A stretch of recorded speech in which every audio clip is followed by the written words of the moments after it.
The reason I haven't uploaded any video is because I'm a student who have to work. The second reason is that I didn't get any subscribers. There's no response on my video. Like people just watched and go. I will upload 2 more videos. And after that, if I didn't get at least 10 subscribers, I will stop uploading. The manhwa begins with a stone monster attacking a man holding a shield. Another man with a spear yells, "Hold on."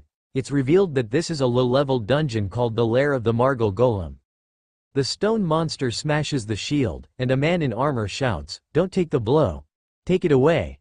A guy with a black blade yells, "We're going to attack," before striking the monster, making its eyes glow red. The stone monster begins glowing completely red, moving menacingly toward the group. The man with the shield shouts, "They're furious." Defensive positions. The magicians focus their efforts to finish it off. A staff with a glowing yellow stone is raised, releasing a powerful ray. One of the magicians in a cap urgently turns to a hunter named Manos, shouting, "Why are you sleeping? Pour mana into him." The story introduces Manos, a level 29 hunter nicknamed Hero. With his eyes closed, he calmly channels blue magic into his hand, directing it toward the magician in the cap. The magician smiles in satisfaction. That should be enough to defeat the great golem. The monster roars, its red eyes burning with rage. The magician raises his staff and declares, "Die," as the magic crashes into the beast. After the battle, Haruto, another hunter, slumps to the ground in exhaustion. A man in armor approaches him, scoffing, "From Hunter Sano today, as always, zero help." He orders Haruto to help sort the loot. The dialogue reveals the disdain the group has for Haruto. One hunter in green remarks in surprise, "He can endlessly generate mana. Isn't that the most useful ability?" Another dismisses it. "Mages and healers can absorb mana. We only need it during boss fights." Haruto listens silently, enduring the humiliation. He reflects bitterly on how his supposed endless mana generation skill has led to 5 years of stagnation, stuck at level 29. "What bastards," he thinks as they mock him, "but they won't break me." The story shifts to the Taiyan Guild, where Haruto slams his hand on a table in frustration. "What does this mean? I'm a hunter, but you're transferring me to the production department." A man in a suit coldly explains, "No one else wants to take you into the dungeon. Besides, you're level 29. No one will let you into a dungeon alone, and your only skill is mana generation." Haruto argues, "My mana has been useful to many. I just need a little more time to reach level 30. The man interrupts, "Mana absorption skills make you redundant. You're like a fifth wheel in most raids." He goes on to say the guild decided to develop Haruto's strengths by placing him in mana potion production. Furious and humiliated, Haruto storms out. Sitting on a bench later, he reflects bitterly. Everyone believes his skill is only about generating mana, but he's been hiding something extraordinary. Haruto pulls out a piece of food, and a glowing blue interface appears in front of him. It reads, "Copy the target." He taps the option, and a perfect duplicate of the food appears in his hand. "This is my real skill," he mutters, "copy and paste." His initial excitement when discovering this ability was crushed by its limitations. Copied items disappear when released from his hands. He can't copy money or resell equipment. High-level equipment can't be copied due to level restrictions. As he bites into the food, Haruto laments, "What's most annoying is the level limit. If only I could reach level 30. As Haruto sits, wallowing in frustration, his phone buzzes. The screen displays breaking news. The Kishan Dragon Long Sword is coming to Japan. Haruto's eyes widen as he reads on. The legendary sword is described as having 2 special skill slots and an unmatched defense boost. Though its durability is only at 10%, it's still a game-changing weapon. Haruto's interest sharpens when he notices the sword has a unique property. Its level of use increases by 200 when wielded, and it's usable from level 30.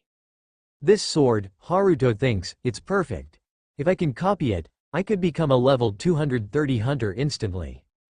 The panel shifts to Haruto imagining himself clad in sleek black armor, wielding the Kishan dragon sword.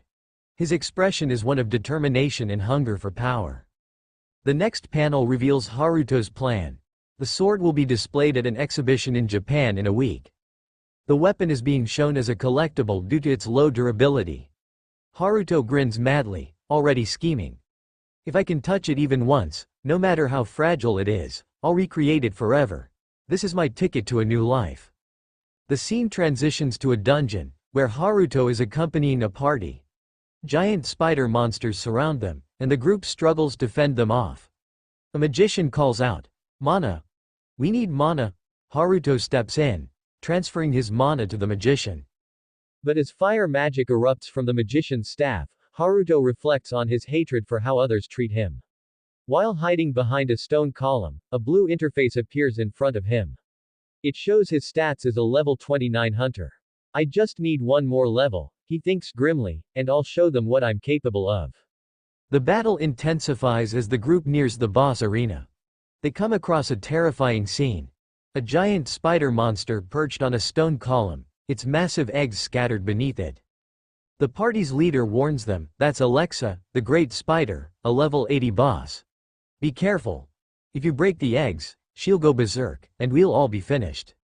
The next panels show the group nervously preparing for battle. One member accidentally kicks a stone, which rolls into the web. The web vibrates, and Alexa's eyes flash open in fury. "Idiot!" shouts the man with the shield as the spider attacks. The group scrambles to defend themselves, with magic and swords clashing against the spider's limbs. Amid the chaos, Haruto hides behind a column, watching. He grits his teeth and mutters, "I just need one damn level." Suddenly, the spider lunges at him. Haruto's eyes widen as he realizes there's no escape. The panel shows the spider's claw piercing Haruto's chest, blood splattering across the ground. But then, something strange happens. Haruto's body begins to glow, and he mutters, "This is why my skill isn't useless." The scene reveals his trump card. Haruto can create a copy of himself. When he dies, his consciousness moves to the copy, and the dead body vanishes.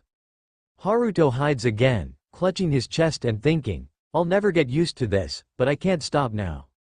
Determined, he charges at the spider again and again, dying repeatedly but dealing more damage each time.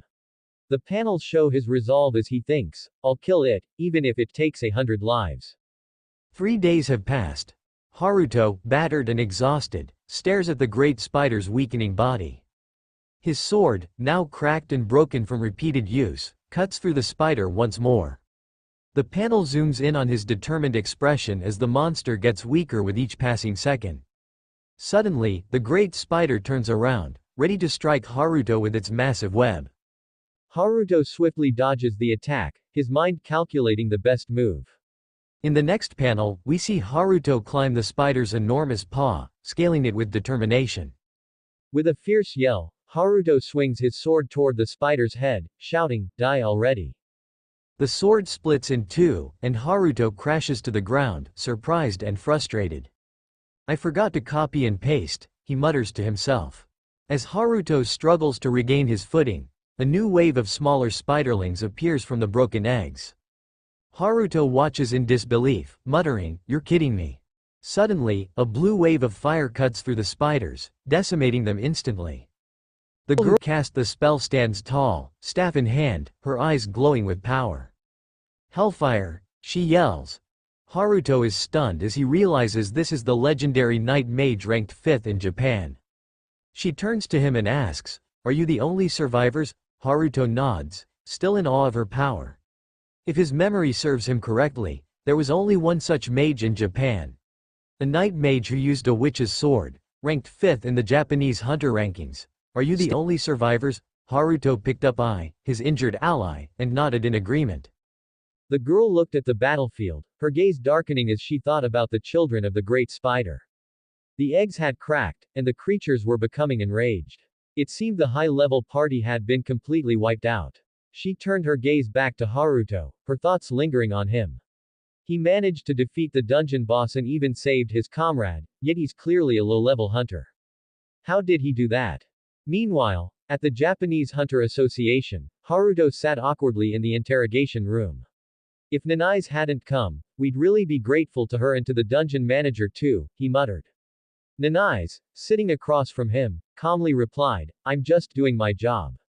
She placed a scroll of spiderweb on the table and explained that all the items and reports about the great spider had been turned in. Haruto raised an eyebrow and questioned. A group of high-level adventurers bought a pass to enter an unregistered dungeon. Almost all of them died, and you're just letting them go? Nanise, unfazed, responded, adventurers die every day in dozens, sometimes hundreds, due to unregistered dungeons. They signed an agreement accepting the risk in the entry and exit declaration. As for low-level hunters paying bribes to participate illegally and increase their levels, the association simply turns a blind eye to it. The desire to grow stronger is natural for any hunter. Haruto looked at her, still processing. So, no punishment? Nanise shrugged. Do you want to stay? It's the way things work. She then mentioned that the payments for the great spider items they provided would be processed in a few days. Haruto quickly refused, saying, "Give everything to Aoi." As he left, the door slammed.